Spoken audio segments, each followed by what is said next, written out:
The Bear and the Crabs. Once upon a time, a bear lived in the forest. He was huge and would eat a lot of food. However, he was very lazy, so he enjoyed eating the remains of the prey left by the bigger animals.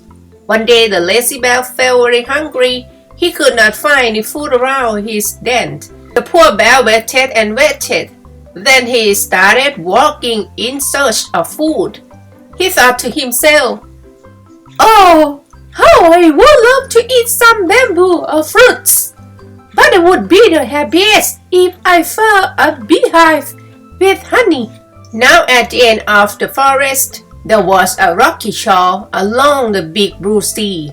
The bear soon reached the rocky shore. There, he found a firm rock and held on to it. He lowered his furry legs into the cold water and waited. Some crabs have lived in the sea, caught the bear's fur, thinking it was their prey. The bear at once pulled his legs up and shook off the clefts on the rock.